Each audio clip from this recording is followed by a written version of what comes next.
segunda carta de Pablo a Timoteo, en el capítulo 4. Segunda epístola de Pablo a Timoteo, en el capítulo 4. Y vamos a estar considerando en esta tarde los versos 1 al 5. Segunda de Timoteo, capítulo 4, versos 1 al 5. Y como siempre mencionamos, el estudio de la palabra de Dios no es una experiencia intelectual, sino espiritual. Así que siempre queremos abrir la palabra de Dios como un tipo de oración. Padre, gracias porque vamos a abrir tu palabra hoy. Y queremos pedirte que nos hables, que nos amonestes, que nos redarguyas, que nos corrijas a través de tu palabra, que nos muestres si hay actitudes para cambiar, pecados para confesar, nuevas verdades para aprender, algún ministerio que hacer como resultado de tu palabra. Yo te pido, Señor, que el corazón de mis hermanos esté sensible a tu palabra, Señor. Y yo te pido, Señor, con humildad, por favor, úsame en esta tarde para bendición de la iglesia. Permite, Señor, que no sean las palabras mías, sino tus palabras las que salgan de mi boca. Y que sean palabras que no sean para destrucción, sino para edificación de tu pueblo. En el nombre de Jesús. Amén. Entonces hemos estado estudiando segunda de Timoteo. Como ya ustedes lo saben, esa fue la última epístola que Pablo escribió. Pablo estaba preso en Roma. Ya este era su último encarcelamiento entre los varios encarcelamientos que él tuvo. En este encarcelamiento en Roma, él estaba en uno de los calabozos de Nerón. Él ya había tenido su primera corte, él había ido y no le había ido bien. Él se había dado cuenta ya, y como él dice en el capítulo 4, que él estaba ya listo para ser sacrificado, para ser ejecutado, iba a ser condenado a muerte. Pero él, en vez de quejarse, él dice esa palabra de victoria en el capítulo 4, verso 7, he peleado la buena batalla, he acabado la carrera, he guardado la fe. Por lo demás, me está guardada la corona de justicia, la cual me dará el Señor, juez justo en aquel día, y no solo a mí, sino también a todos los que aman su venida.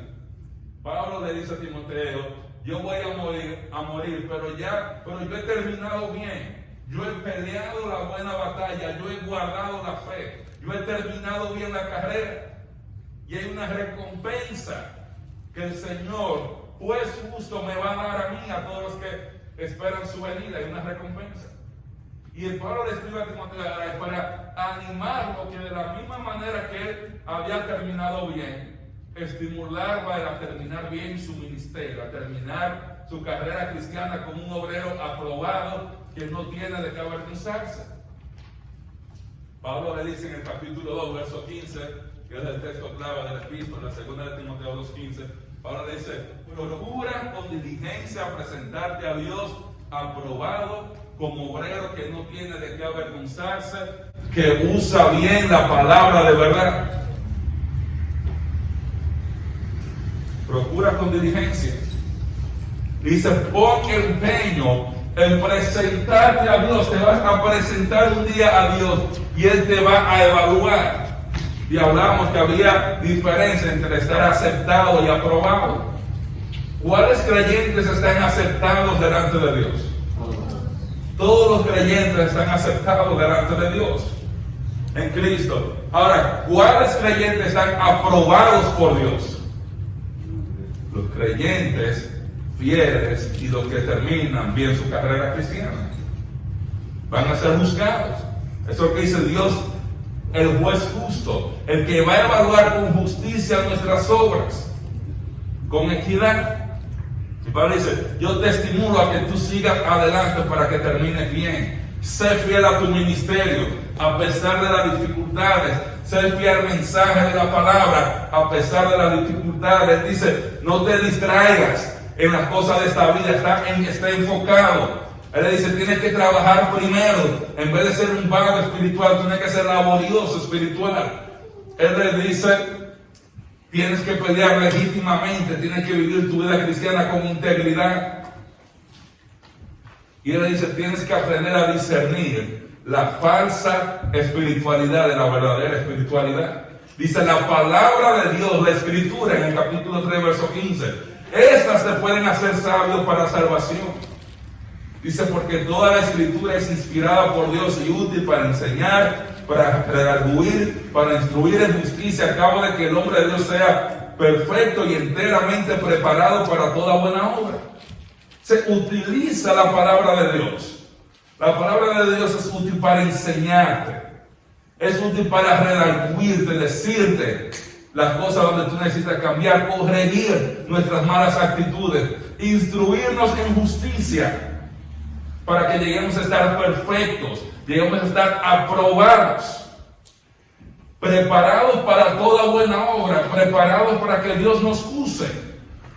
Y como hemos dicho antes, Dios usa vasos grandes, vasos pequeños, hasta vasos rotos. ¿Cuál es el único vaso que Dios no usa? Un vaso sucio. Y por eso le dice, Dios conoce a los suyos y apártese de iniquidad todo aquel que invoque el nombre de Cristo. Apártese de iniquidad, aléjese de las pasiones juveniles y sigue la fe, la justicia y el amor con los que el corazón limpio invocan al Señor. Y Pablo está estimulando constantemente a Timoteo cómo terminar bien. Y el deseo de nosotros, como un hermano que les ama, es que cada uno de nosotros aquí termine bien su carrera cristiana. Me gustaría ver el día que estemos en el tribunal de Cristo, cuando llamen a la hermana Grisel y le digan, buena sierva y fiel, en lo poco has sido fiel, en lo mucho te pondré, entra en el gozo de tu Señor. Que todos nosotros brinquemos de alegría celebrando que es una hermana de nuestra congregación. Que cuando a Sayaní la paren delante del Señor y los santos ángeles y vayan a revisar su vida y le digan, Sayaní, buen siervo, buena sierva y fiel. En lo poco has sido fiel, en lo mucho te pondré, entra en el gozo de tu Señor. Cuando vean a Francisco, le digan, Francisco, échate para allá. Siguiente. Francisco, buen siervo y fiel. En qué has sido fiel, en lo mucho te pondré. Entra en el gozo de tu Señor. Cuando le digan a Israel, en qué lo fuiste fiel, en lo mucho te pondré. Entra en el gozo de tu Señor. Eso va a ser un día de gozo y de regocijo para ustedes y para mí, mis hermanos. Y para mí, porque yo me gozo en ver a los hermanos creciendo y caminando hacia la meta. Me gozo. Y ese es el objetivo principal de la iglesia, ayudarlo a usted a estar preparado para la eternidad. Amén. Entonces hoy vamos a considerar el capítulo 4, versos 1 a 5, donde Pablo va a estimular a Timoteo que si él quiere estar aprobado, él tiene que ser fiel a la predicación de la palabra. Y si usted es tan amable y abre su Biblia en el capítulo 4 de 2 de Timoteo, dice la Biblia, te encarezco delante de Dios y del Señor Jesucristo, que juzgará a los vivos y a los muertos en su manifestación y en su reino, que prediques la palabra, que instes a tiempo y fuera de tiempo, redarguye, reprende, exhorta con toda paciencia y doctrina. Porque vendrá tiempo cuando no sufrirán la sana doctrina, sino que teniendo comezón de oír, se amontonarán maestros conforme a sus propias concupiscencias, y apartarán de la verdad el oído, y se volverán a las fábulas. Pero tú, sé sobrio en todo, soporta las aflicciones, haz obra de evangelista, cumple tu ministerio. Amén. Amén. Pablo va a decirle a Timoteo, ya le ha dicho muchas cosas, ser fiel al ministerio, ser fiel al mensaje, ser fiel a la palabra, ser fiel a los mensajeros, sufre penalidades, él le ha dicho, ten discernimiento espiritual. Ahora viene una gran parte importante acerca de terminar bien, y es ser fiel, no solamente a la palabra en cuanto a aprenderla, sino también en cuanto a proclamar y predicar la palabra.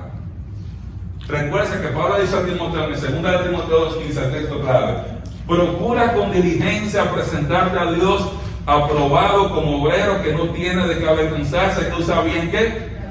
La palabra de verdad. Dice, procura para que no te avergüences por no usar bien la palabra. La palabra no es solamente para aprenderse, es para usarla. Para usarla en nuestras vidas y vivir piadosamente, y para predicar y comunicarla a otros para que vengan a Cristo y lleguen a vivir piadosamente. Pablo comienza diciéndole a Timoteo que un obrero aprobado entiende que todas las personas van a recibir retribución de Cristo, recompensa para los creyentes y castigo para los no creyentes. Pablo le dice, te encarezco delante de Dios y del Señor Jesucristo, que juzgará ¿a quién? A los vivos y a los muertos en su manifestación y en su reino. Dice, yo te encarezco, yo te ruego delante del Señor Jesucristo, dice, que va a juzgar ¿a quién?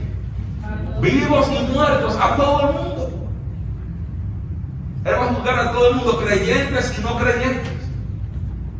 Él va a juzgar a los creyentes y va a ver como en el verso 6, el juez justo, pero en el verso 8, Jesús está juzgando a él, el juez justo, dándole una corona de vida. Él sabe que todos vamos a ser juzgados por el Señor. Él va a juzgar a los vivos y a los muertos. Si usted abre su Biblia en Hebreos capítulo 9, verso 27. Hebreos capítulo 9, verso 27. Dice la palabra del Señor. Porque está establecido que los hombres mueran ¿cuántas veces? ¿Cuántas veces? Una sola vez. Y después de esto, ¿qué? El juicio. ¿Y qué significa que mueran una sola vez?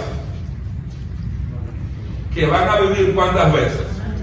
Hay una sola vida para ser fiel al Señor. Hay una sola vida para dársela al Señor. Y esa vida, ¿tú sabes cuál vida es? Esta vida que usted y yo tenemos ahora. No hay siete vidas, no es que yo me muero y cuando yo resucite en la próxima vida, yo voy a ser santo. Dice, de la manera que está establecido que los hombres mueran una sola vez y después de este juicio, ¿quién lo estableció? Dios. Él va a juzgar vivos y muertos. Y vemos en la Biblia 3 juicios futuros, o varios juicios futuros, pero hay 3 que yo quiero mencionar. El primer juicio es el juicio de todos los creyentes de la iglesia, que es lo que conocemos como el tribunal de Cristo. En ese juicio solamente van a participar los cristianos, los creyentes, los que han aceptado a Jesús como su Salvador. Cuando Cristo venga por su iglesia y la levante, tendremos esa reunión, nos saludamos, nos abrazamos, disfrutamos. Después Jesús va a decir, vamos a entrar en materia, vamos a darle a cada quien su recompensa y va a arreglar cuentas con cada uno de nosotros, a ver qué hicimos con nuestra vida. Y Pablo le está diciendo a Timoteo, Dios te va a juzgar a ti. Yo te encarezco delante de Dios y del Señor Jesucristo, que va a juzgar a los vivos y a los muertos, que tú prediques, que instes, que estés constante, porque tú vas a ser juzgado en cuanto si tú comunicaste el mensaje, si predicaste la palabra o no. Muchos de nosotros tratamos de buscar todas las excusas posibles para no predicar. Y debería ser al contrario. Deberíamos buscar todas las oportunidades posibles para predicar. Porque vamos a ser evaluados. Si comunicamos, si compartimos el mensaje. Recuerden que usted y yo no fuimos llamados para calentar los bancos, sino para anunciar las virtudes de aquel que nos llamó de las tinieblas a su luz admirable. Y todos aquellos que proclaman el Evangelio, que le predican el Evangelio, que le dicen a otros de Cristo, van a ser recompensados. Pero él también le dice eso es porque los inconversos también van a ser juzgados. No en el tribunal de Cristo, sino ¿dónde? En el juicio del gran trono blanco. Cuando usted va a Apocalipsis, en el capítulo 20, del verso 11 en adelante, Apocalipsis capítulo 20, del verso 11 en adelante, o hasta el 15, dice la palabra de Dios, y vi un gran trono blanco, y al que estaba sentado en él, de delante del cual huyeron la tierra y el cielo, y ningún lugar se encontró para ellos. Y vi a los muertos, grandes y pequeños, de pie ante Dios, y los libros fueron abiertos. Y otro libro fue abierto, el cual es el libro de la vida. Y fueron juzgados los muertos por las cosas que estaban escritas en los libros según sus obras. Hablando de los muertos inconversos, todas nuestras obras están siendo anotadas. Y van a ser juzgados por las obras que están escritas ahí. Dice, y el mar entregó los muertos que habían, y los que se murieron en mar y los que se murieron en el Titanic se van a salvar.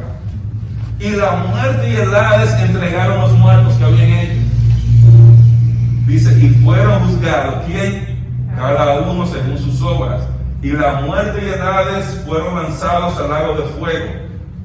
Esa es la muerte segunda. Y el que no se halló inscrito en el libro de la vida fue lanzado en el lago de fuego. Pablo dice a Timoteo, yo te encarezco delante de Dios y del Señor Jesucristo, que va a juzgar a los vivos y a los muertos, a los creyentes para recompensarlos, pero a los no creyentes, a los que han rechazado a Cristo, lo va a juzgar para castigo. De la misma manera que en el tribunal de Cristo usted va a ser recompensado por sus obras en Cristo, el no creyente va a ser recompensado por sus obras en el juicio del gran trono blanco. En el juicio del gran trono blanco no se va a decidir la salvación o la perdición del que no ha aceptado a Cristo.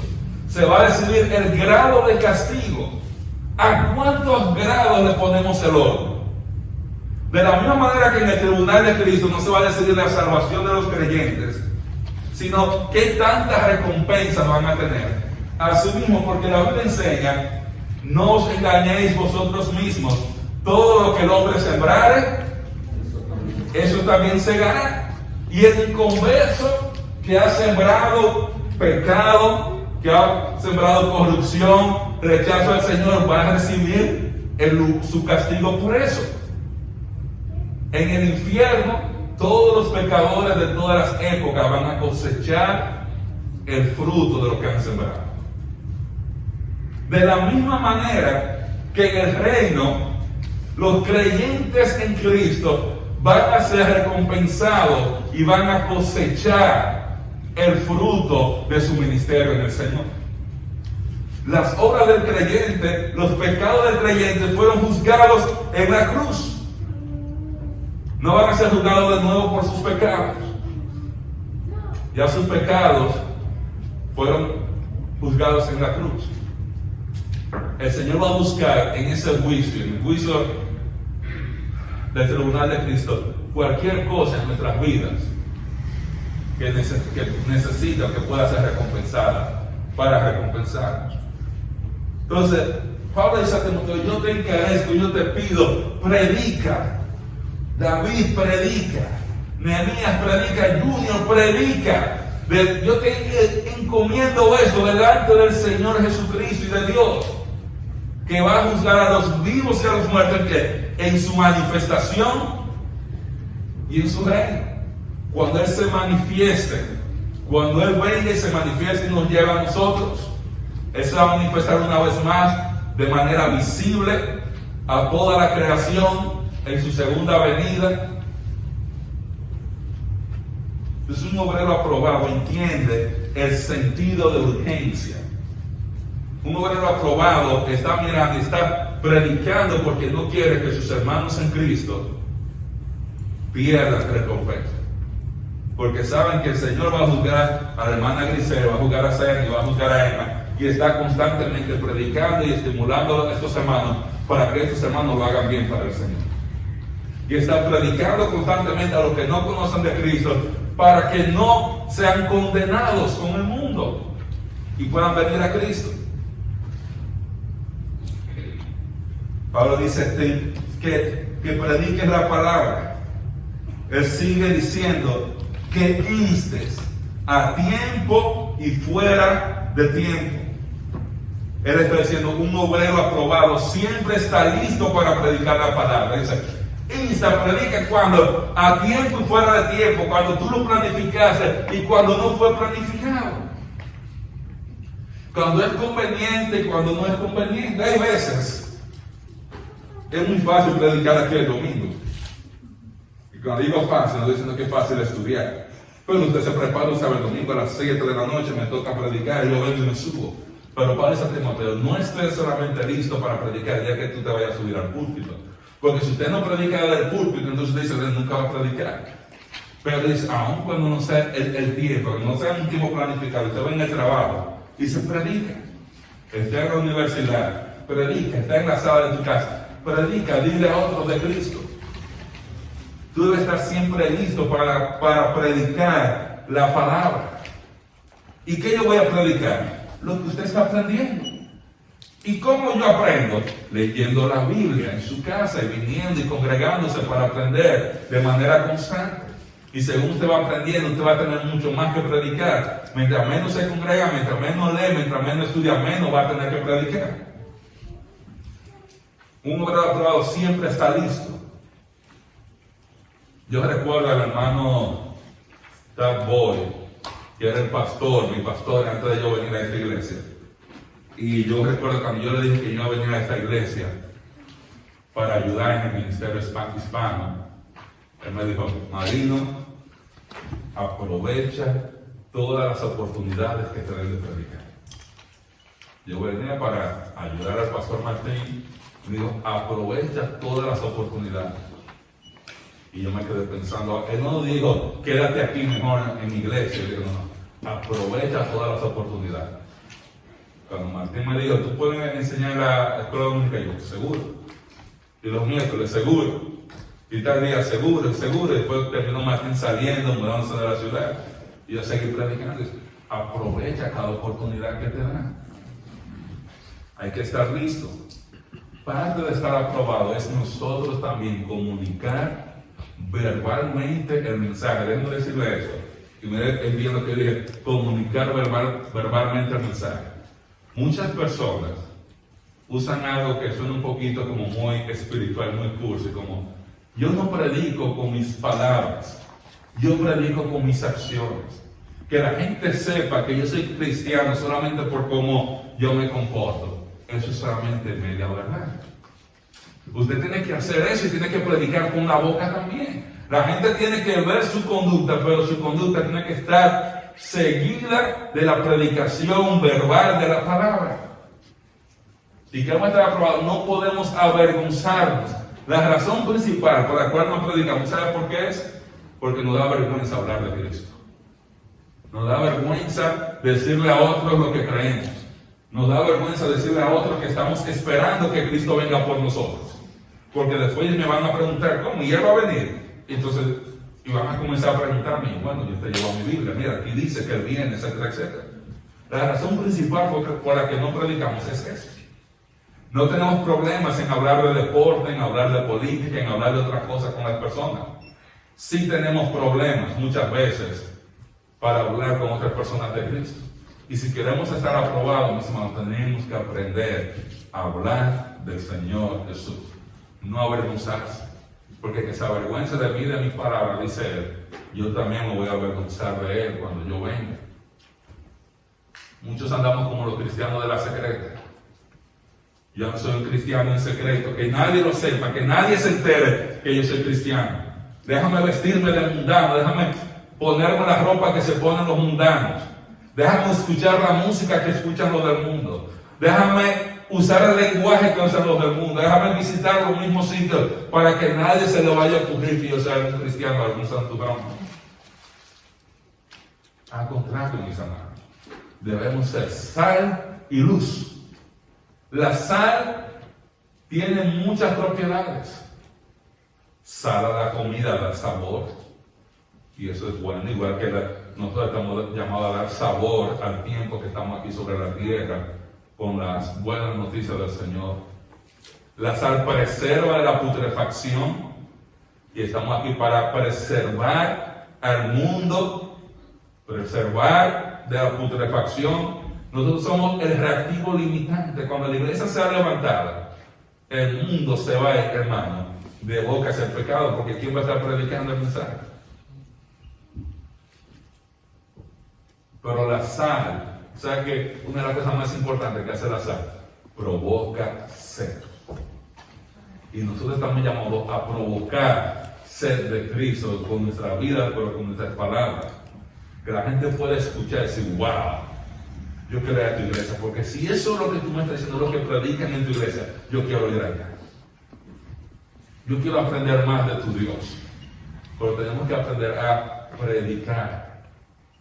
Y a veces hemos sustituido testificar por postear. Postee todo lo que usted quiera de Cristo, postee todos los versículos que quiera, pero hable con su boca. Pablo sigue diciéndole a Timoteo que un obrero aprobado usa la palabra como el recurso principal para su ministerio. Pablo le dice, redarguye, reprende, exhorta con toda paciencia y doctrina. Y Pablo le va a decir, hay tres áreas de necesidad en el individuo: hay que redarguir, hay que reprender, hay que exhortar. Pues hablar de redarguir es ayudarlo a ver esas áreas ahora tenemos que cambiar. Comienza a decirle a Nehemías, mira, o fulano, mira, y trabajar en esa redarguye. Kevin, tiene que echarle ganas aquí. Dios lo viene y reprende. Eso significa que tienen que aprender a decir a los hermanos, hermano, eso está mal. O a otra persona, eso es pecado. ¿A quién le gusta que lo reprendan aquí? A nadie. Pero usted ve que la Biblia manda a Timoteo, si tú quieres estar aprobado, hay que redarguir, hay que ir con el hermano, hermanito, hermanita, mire, vamos a trabajar en esto. O que dice, reprende, llámale la atención. Y lo otro es exhorta. Exhorta, motiva a ese hermano que quizás no está dando su potencial a que lo dé. Exhorta, lo motiva, hermano, siga adelante, hermano, echemos para adelante juntos. Hermano, congréguese, hermano, venga, sirve, hermano, entra al ministerio. Y lo mismo con el no creyente. Usted tiene que aprender a estimular al no creyente. Mira, Cristo te da una nueva vida. Hay una nueva oportunidad, hay otra manera de vivir en el matrimonio que Cristo da. Hay otra manera de manejar nuestras relaciones que Cristo da. Nosotros debemos vivir de esa manera.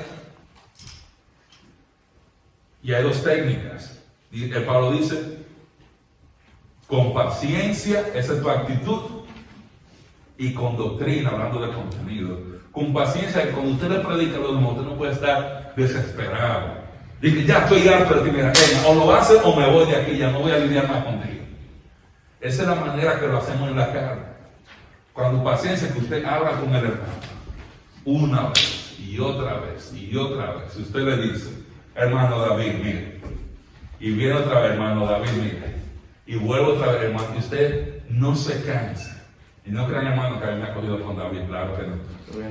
Le dan un descanso a Nehemías que llevó varios años de ejemplo en la iglesia. Pero usted necesita tener paciencia. Hay gente que va predicándole a los demás y le dice, miren, tal cosa, diciendo, ¡vaya al infierno! Y vienen.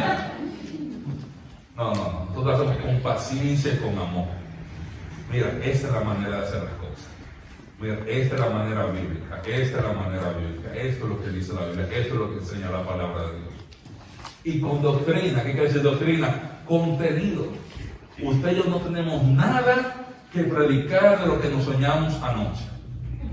Que alguien dice, yo voy a predicar de qué. No, es que el Señor me reveló, el Señor me dio, no, el Señor le dio 66 libros en la Biblia. Hasta que usted no se lo aprende y se lo sepa, Él no le va a dar más nada a usted.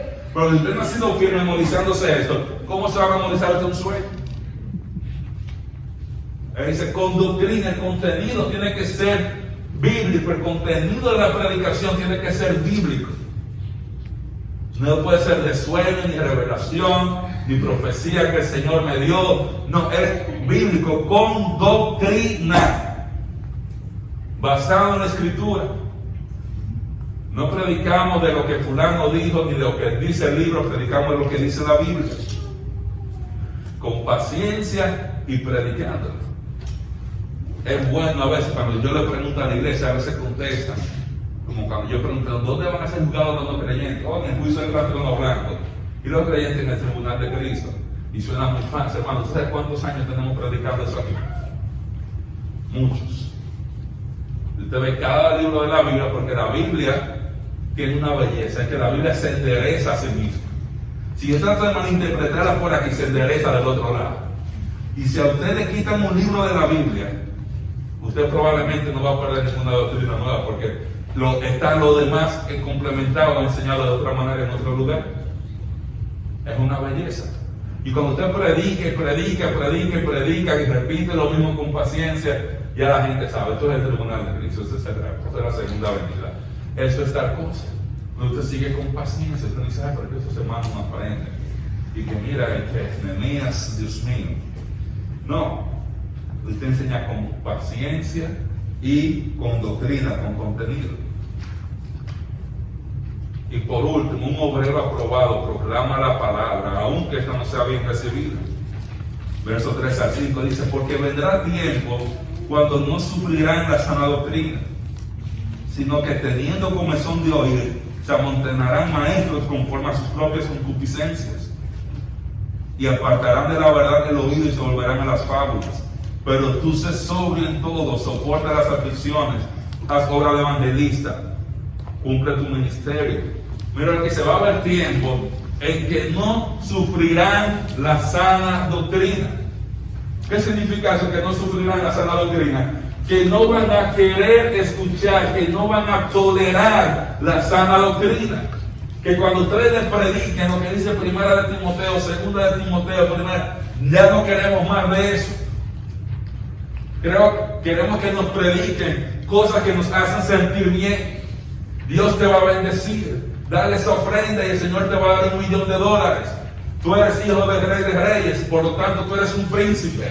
Y el Señor te va a dar toda tierra que pisa tus pies. El Señor te va a dar y te va a dar y te va a dar y te va a dar. Y se nos olvida que el Señor ya nos dio. Y muchos estamos buscando iglesias donde nos hagan sentir bien. Y hermano, no importa cómo te lo hacen sentir, lo que importa es que sea de acuerdo a la palabra de Dios. Al momento que la palabra de Dios te va a decir, bien hecho, Francisco. Y a otro momento que la palabra de Dios te va a hacer como el chavo del otro, un pellizco aquí, ahí, ¿qué pasó, Francisco? Pues va a haber un momento donde la gente no va a tolerar más. ¿Y qué tenemos que hacer nosotros? Predicar, hasta que llegue ese momento que digan, ya no me hablan más. Hay gente que viene a la iglesia y dice, eso es demasiado estudiar. Eso es demasiado estudiar. Y hay gente que tiene deseo de conocer a Dios, pero no quieren escuchar la sana doctrina. Sino que van a hacer, se van a alejar de la verdad y se van a amontonar a escuchar gente conforme a sus propios deseos. Gente que quiere hacerse rico sin trabajar. Me meto en una iglesia de la prosperidad, donde el pastor me predique o prediga que yo voy a ser rico. Eso es lo que yo quiero que el pastor me diga.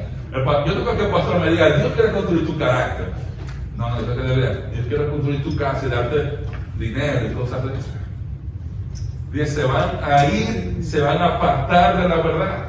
Hermano, ahora mismo vean qué se están predicando en nuestras iglesias.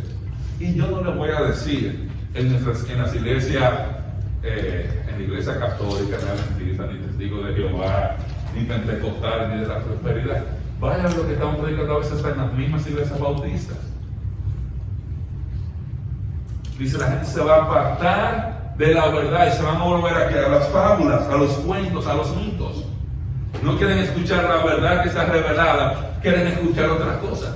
¿Por qué usted cree que los soñadores, los cuenteros y esos que andan diciendo cosas que no están en la Biblia han prosperado tanto? Es porque hay gente que quiere escuchar eso.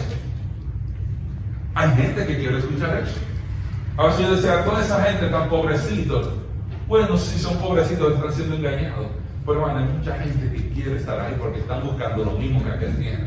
Aquel se metió en esto y mira cómo anda en ropa y en pinta, yo quiero eso para mí también. Anda con codicia, con ambición. Y por eso nosotros tenemos que predicar. A veces que la gente va a decir, mira, ya cállate. Ya, no me hables más. Yo no quiero ver, ya Gavino, ya no me hables más de eso. Yo no quiero, porque hay gente que quiere escuchar mejor cuentos, historias, etcétera, etcétera. No siempre la palabra va a ser bien recibida. Al contrario, cuando usted lee la parábola del sembrador, dice que hay un cuarto que cae en el camino y aún se la lleva. Hay otro cuarto que cae entre espinos, comienza y se ahoga. Hay otro que cae en una tierra sin profundidad. Dice, y hay otro cuarto que cae en buena tierra. O sea, la mayor parte de la semilla que se tiró, ahí se perdió. No cayó en buena tierra. Jesús, cuando iba camino al Gólgota, él vio mujeres llorando y Jesús le dijo, mujeres de Jerusalén, no lloren por mí, lloren por ustedes y por sus hijos, porque si hacen esto con el árbol verde, ¿qué no harán con el seco? Si yo, que soy el Cristo, el Mesías, me están haciendo esto a mí, ¿qué no se da a los demás, a mis seguidores? Entonces, no siempre cuando tú y yo predicamos, la palabra va a ser bien recibida. Muchas veces el mensaje va a ser rechazado. A veces que te lo van a rechazar en Facebook. Tú vas a encontrar a una gente, como el día que teníamos la clase online, que alguien puso, un invitado puso, esos son los que más hablan, son los que menos saben que tal cosa, tal gente que no van a recibir. Dice, de verdad, entonces, wow. Ay, hermano, ese no es el primero ni va a ser el último. No va a ser el primero ni va a ser el último. Muchas veces yo he tenido personas que han estado en la iglesia y se han ido por la doctrina, porque dicen, eso no, así no, yo me voy. Sin embargo, van a otro lugar donde alguien le dice, alguien le profetiza, alguien le dice algo que no está en la Biblia, y ahí dicen amén, gloria a Dios, y le dan a eso igual o mayor peso que la palabra de Dios. Quieren apartar su oído de la verdad y quieren escuchar mitos y fábulas y cuentos. Pero Pablo le dice, él dice, lo primero que dice es, sé sobrio en todo. ¿Qué significa ser sobrio? Sobrio es lo contrario a estar borracho. Un borracho no tiene control de sí mismo. El borracho está siendo manejado por el alcohol.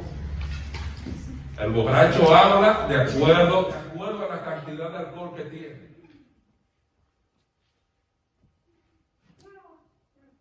Pero Pablo dice, tú sé sobrio. ¿Qué dice? Estar en control de ti mismo. Entiende esto. Sé sobrio, estar listo y por favor, predica. Sé sobrio, sufre las aflicciones. Dice, paga el precio. Paga el precio de predicar. Paga el precio. A veces tú vas a perder amigos. Y tú sabes que está bien. A veces vamos a perder relaciones con familiares. Y está bien. Podemos estar listos para sufrir por Cristo. Está diciendo, haz obra de evangelista. Haz obra de evangelista. ¿Qué quiere decir? Invita a otras personas a venir a Cristo. Predica el evangelio a otras personas e invítalos a venir a Cristo. Y por último dice, cumple tu ministerio. Él está resumiendo todo ahí. Cumple tu ministerio de diácono, de anciano, de predicador, de maestro de escuela dominical, de cortar el patio, de cantar, de grabar, de hacer lo que sea que tú haces. Cumple tu ministerio. Cumple tu ministerio. Si nosotros queremos ser hallados fieles, ser aprobados, mis hermanos, tenemos que aprender a predicar la palabra. La predicación, decirle a otros de Cristo, no es opcional, es mandatorio para todos los creyentes. Estamos llamados para predicar e invitar a otros a servir a Cristo. Amén. Como dice algo, un pescador de hombres no nace, se hace. Usted no nace, ya yo soy un pescador de hombres, yo vine a Cristo. No, usted aprende. Es que yo no sé cómo predicar, usted aprende, usted comienza se aprende 2 o 3 versículos, son los 3 versículos que yo le voy a predicar. Porque de tal manera amó Dios al mundo. ¿Usted se acuerda del pastor Martín? No importa que Martín predicaba, él terminaba en Juan 3:16, era el versículo que él más dominaba. Y no importa, él comenzaba por aquí, por allá, y terminaba evangelizando con Juan 3:16.